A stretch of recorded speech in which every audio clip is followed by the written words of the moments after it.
Mulai. Doa selesai. Untuk hari ini seluruh kelas 11 ada yang lagi tidak hadir. Nihil. Silakan dicek kanan kiri kalau ada sampah di buku dia di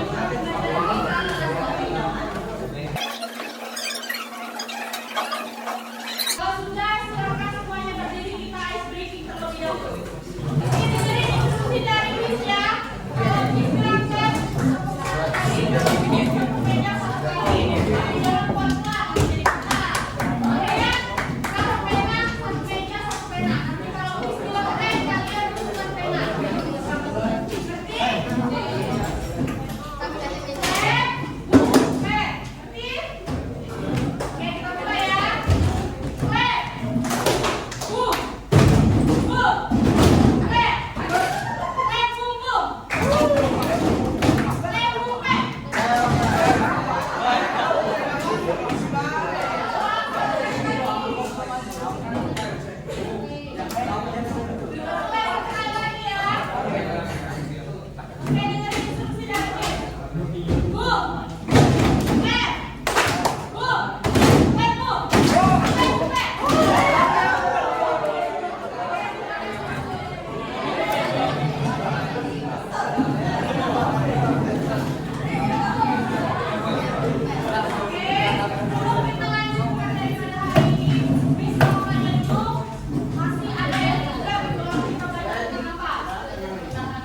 Video berita ini dilaporkan terkena tembakan dari tank pasukan penjajahan Israel atau IDF. Dari hasil investigasi ditemukan puing-puing dari peluru tank yang ditemukan di lokasi kejadian. IDF Israel melaporkan bahwa proyektil yang membunuh 3 prajurit TNI berasal dari proyektil yang tak dikenal. Proyektil ini meledak di posisi pasukan Israel di dekat Aceh Al-Azhar. IDF pun akan disalahkan atas serangan ini. Pasukan Zionis justru menuding bahwa ledakan yang terjadi di dekat pasukan Israel berasal dari Sebelumnya PBB mengonfirmasi membunuhnya 2 prajurit TNI dalam serangan yang terjadi di Lebanon pada Senin 30 Maret.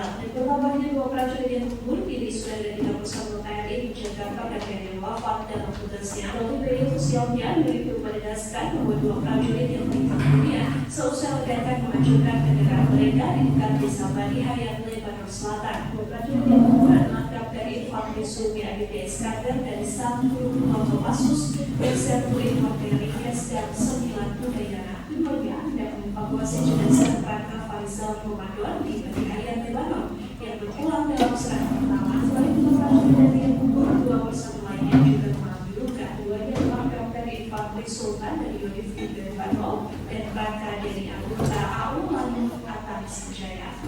Oke, dari tayangan video tadi, coba siapa yang mau memberikan tanggapan apa yang sudah dilihat? Ya, ya.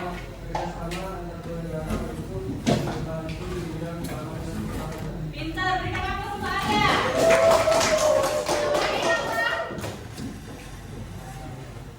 Yang lain? Ayo bebas.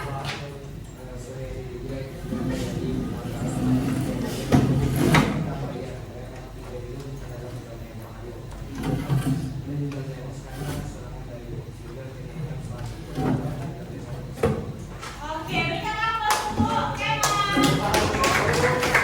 Jadi dari tayangan video tadi terlihat ada 3 prajurit kita yang tewas. Tewas di sini bukan karena kita sedang menjalankan perang ataupun kita menyerang negara manapun, tetapi 3 prajurit kita tewas tersebut karena adalah menjalankan misi perdamaian PBB, yaitu misi perdamaian dunia untuk menangani kasus Amerika Serikat dengan Iran, dan ini termasuk di dalam hubungan internasional. Nah, selanjutnya itu ada juga yang namanya bidang-bidang hubungan internasional. Ada yang tahu nggak apa saja bidang-bidang hubungan internasional? Ada 4, apa?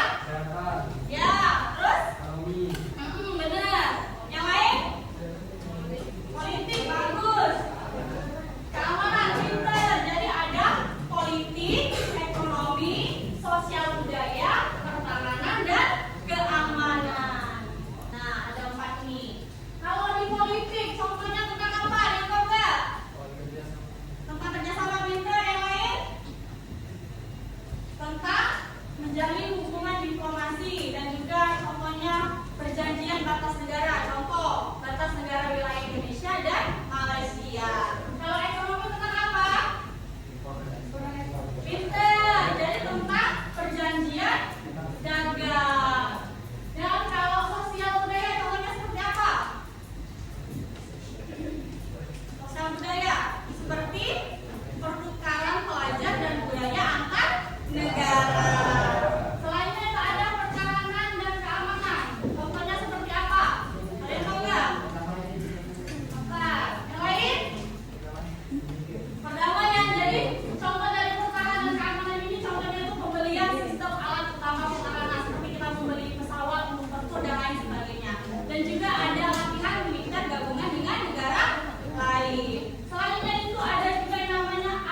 nasional, dan warga negaranya. Ada yang tahu contohnya? Ya, pintar. Yang lain? Ada yang tahu? Belum. Oke, contohnya itu seperti pada saat kita mendapatkan wabah pandemi COVID-19. Di sana Indonesia tetap menjalin kerjasama internasional seperti dengan negara Cina, dengan negara Amerika dalam menerima bantuan ataupun membeli vaksin untuk menangani COVID-19 yang terjadi di negara Indonesia. Selanjutnya itu ada asas fakta sub serta. Setiap perjanjian akan mengikat dan memiliki kekuatan hukum bagi siapa yang melaksanakannya. Contohnya di sini ada perjanjian ekspor dan impor. Maka negara yang terkait harus menaati segala bentuk perjanjian yang sudah disepakati. Selanjutnya itu ada asas equality right. Dalam perhubungan internasional memiliki kedudukan yang sama di depan hukum. Contohnya ada yang tahu nggak seperti apa? Contoh dari asas equality right ini. Belum? Contohnya itu seperti Indonesia kan mengikuti organisasi Perserikatan Bangsa-Bangsa. Pasti Indonesia dengan negara lain itu memiliki kedudukan yang sama dalam menyuarakan pendapatnya. Dan yang terakhir itu ada asas keterbukaan, mengembangkan sikap, saling menghormati dan saling menghargai kehormatan negaranya. Tentunya saja kita dalam menjalin hubungan diplomasi ataupun kerjasama itu harus saling menghormati satu sama lain, seperti menjalin organisasi di dalam ASEAN. Oke, materi selanjutnya itu ada juga yang namanya peran Indonesia dalam organisasi internasional. Ada yang tahu apa saja organisasi internasionalnya? Ada 7, pinter. Siap, pinter. Apa lagi? Iya. Iya, yang lain? NATO. Yang lain? Iya, benar. Jadi ada Perserikatan Bangsa-Bangsa PBB, ada ASEAN, ada APEC, ada Organisasi Kerjasama Islam atau OKI, ada Gerakan Hongkong, ada G20 dan juga ada WTO. Kalau unsur Perserikatan Bangsa-Bangsa ini untuk apa tujuannya? Pinter. Yang lain? Meningkatkan pembangunan dan juga memberikan bantuan kemanusiaan. Kalau untuk ASEAN ini melakukan kerjasama regional, menjaga stabilitas dan juga menjadi mediator konflik di wilayah Asia Tenggara. Ada yang tahu nggak negara apa saja yang termasuk di wilayah ASEAN?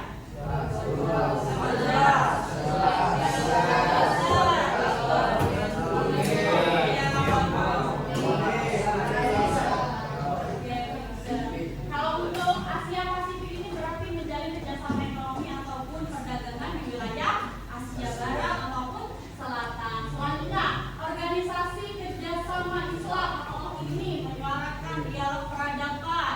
Tujuannya juga untuk misi perdamaian, menyuarakan hak umat Islam. Contohnya, Indonesia memberikan bantuan kemanusiaan kepada Palestina. Yang selanjutnya itu ada gerakan non-blok. Ada yang tahu maksudnya apa gerakan non-blok? Pinter. Tidak berpihak, netral. Kalau G20 menangani kasus apa? Tentang apa? Pinter. Tentang krisis ekonomi dan menjaga stabilitas ekonomi secara berkelanjutan. Kalau yang terakhir itu ada WTO.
Assalamualaikum warahmatullahi wabarakatuh.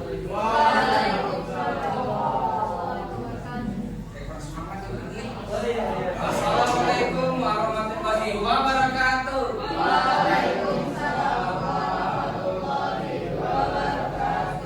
Oke, jadi kami dan Muhammad Agun hari ini akan menunjukkan drama singkat dan konflik antara Amerika dan Iran. Kami cukup pilih.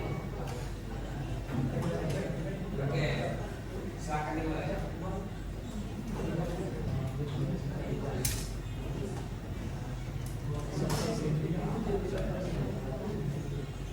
Jadi nama organisasi yang dipilih adalah PBB dan masalah yang akan ditemukan adalah konflik Iran dan Amerika yang akan kami lakukan untuk kabar hari ini.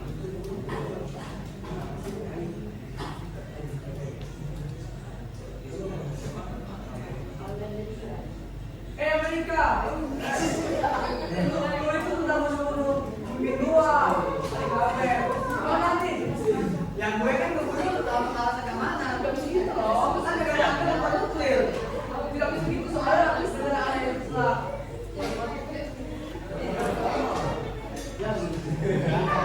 Gimana nih?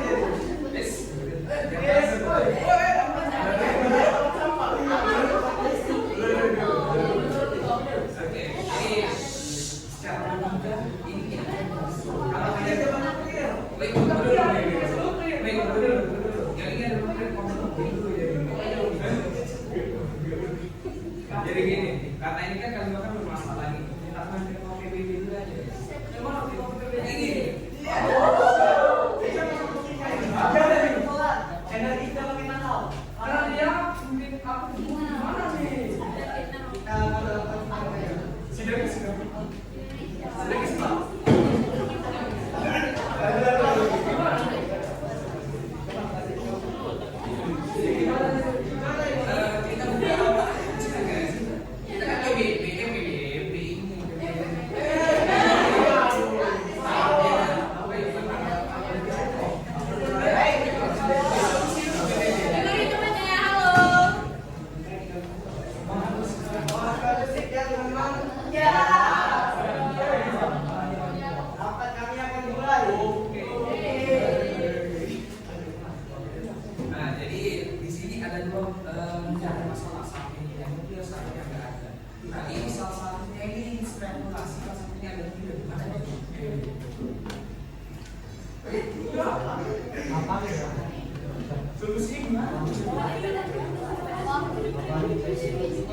Bagaimana ya? Nanti kita dunia ini makin jadi perang dunia ketiga gimana ini?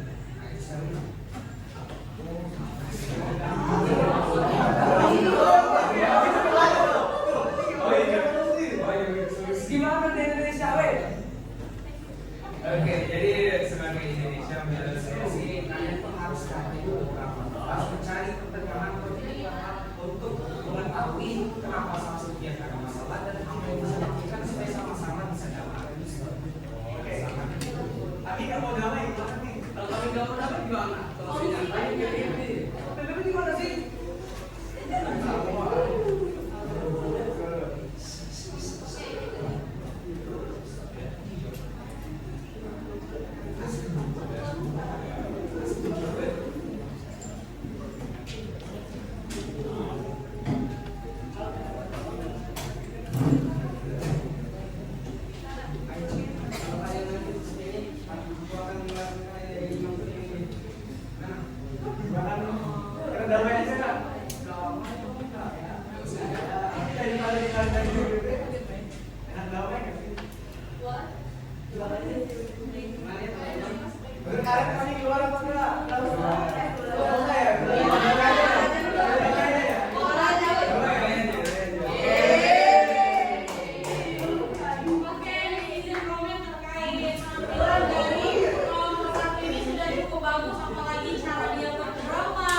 Pembicaraan dia yang dilakukan itu sudah cukup bagus, apalagi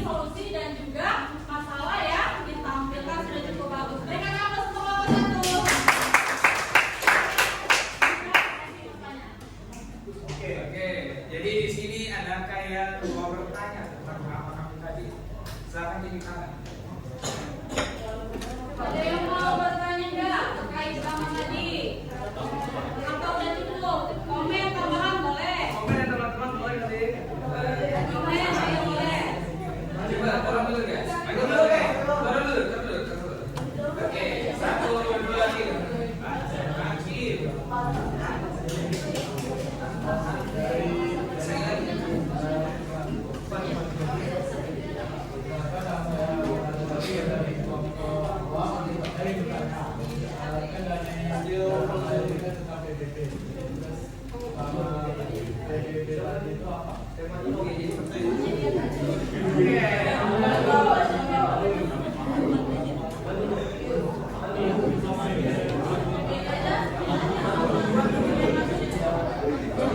Oke, jadi akan jawab oleh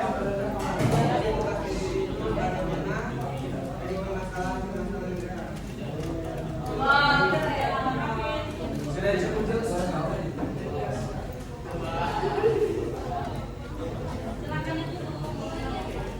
Oke, terima kasih teman-teman telah menyaksikan drama singkat dari kami. Sekian dari bapak kami ucapkan wassalamualaikum warahmatullahi wabarakatuh.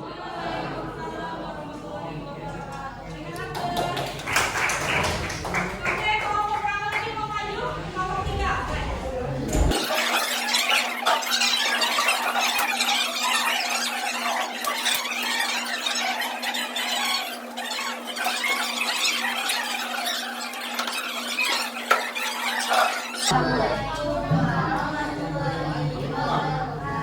Waalaikumsalam warahmatullahi wabarakatuh. Selamat siang semuanya, akhir nomor 3 hari ini akan bermain roleplay. Saya akan mengikuti juga sebagai moderator yaitu Apek. Saya sebagai Jepang. Saya bertugas sebagai delegasi Vietnam. Saya sebagai delegasi Vietnam.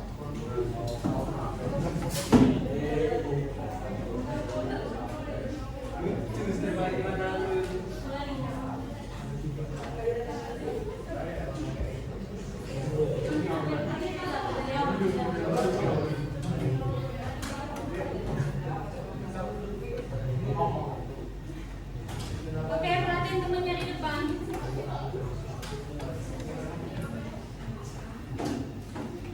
Sidang Asia Pasifik Economic Cooperation hari ini membahas timpangan dalam perdagangan di kawasan Asia Pasifik. Kami persilakan setiap perwakilan menyampaikan pandangan.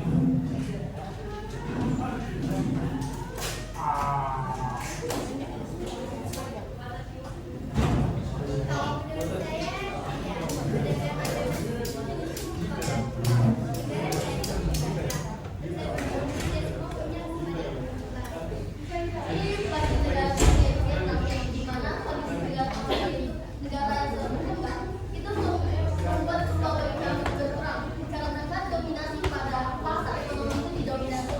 perdagangan sehingga dengan kurangnya teknologi kami itu membuat kami kesusahan. Saya mau perdagangan memang penting, kenyataannya negara yang sudah mulai dari awal jadi memang masih lebih. Ya, tapi kan produk yang didapatkan oleh negara berkembang dan negara maju itu kan dari kami juga. Sementara kami hanya menjual produk, tetapi kalian mendapatkan hasil lebih banyak dikarenakan membuat hasil dari produk yang kami berikan. Ya, tapi itu kan bagian dari kompetisi, kan semua negara meningkatkan kompetensinya masing-masing. Tapi kalau kami sudah tertinggal jauh dari awal, bagaimana kami akan berkembang?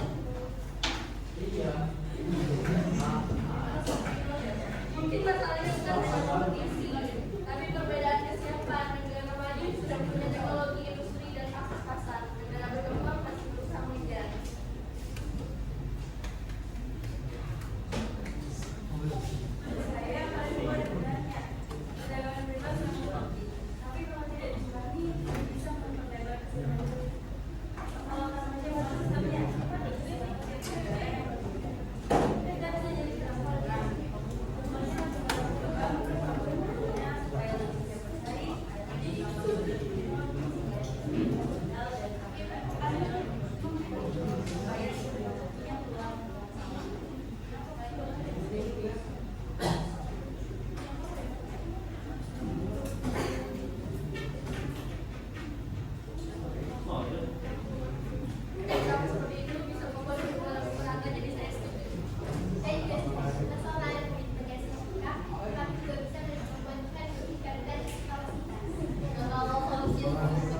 Ida, Aisyah, dan Nova.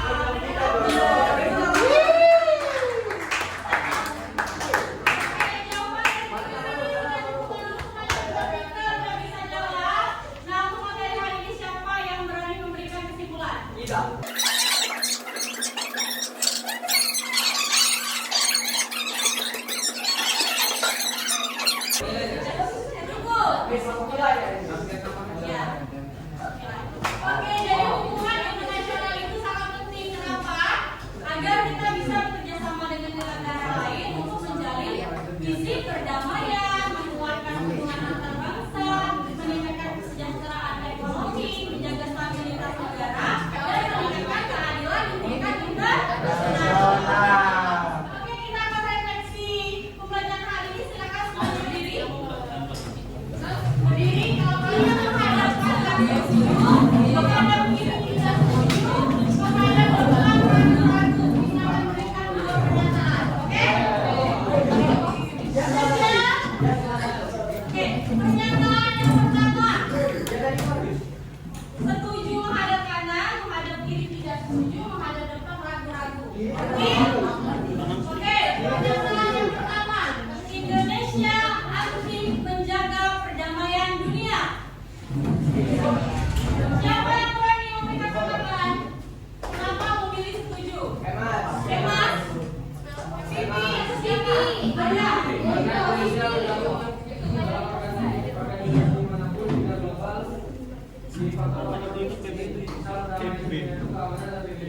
Ya,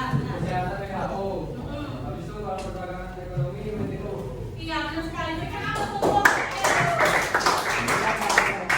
Iya, maksudnya Indonesia selalu aktif menjaga perdamaian dunia. Sepertinya dia ikut organisasi perserikatan bangsa-bangsa. Contohnya mengirimkan pasukan Garuda ke Lebanon terkait kasus Amerika dengan Iran. Pernyataan yang kedua, negara memiliki kedudukan yang sama di dalam hubungan internasional. Siapa yang berani memberikan tanggapan? Teman-teman? Ragu-ragu? Setuju atau tidak setuju? Mau? Siapa yang berani? Mas? Negara itu berhak dan juga mengarahkan suara yang sama. Jadi itu sama. Iya. Kenapa maksudnya, Mas? Jadi kalau hubungan internasional itu Indonesia dan negara manapun memiliki kedudukan yang sama dalam menyuarakan pendapatnya. Oke, silakan duduk. Ketua kelas, silakan dipimpin doanya. Baiklah teman-teman, pada majelis pelajaran pada siang hari ini akan kita bahas terlebih dahulu. Berdoa dimulai.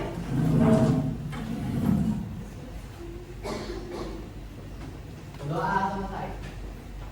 Oke, Miss ucapkan terima kasih banyak untuk anak-anak kelas 11 karena sudah sangat semangat hari ini, kemudian berpartisipasi aktif dalam pembelajaran, apalagi role play-nya tadi keren-keren. Miss ucapkan terima kasih dan Allah lafaz hamdalah. Alhamdulillah.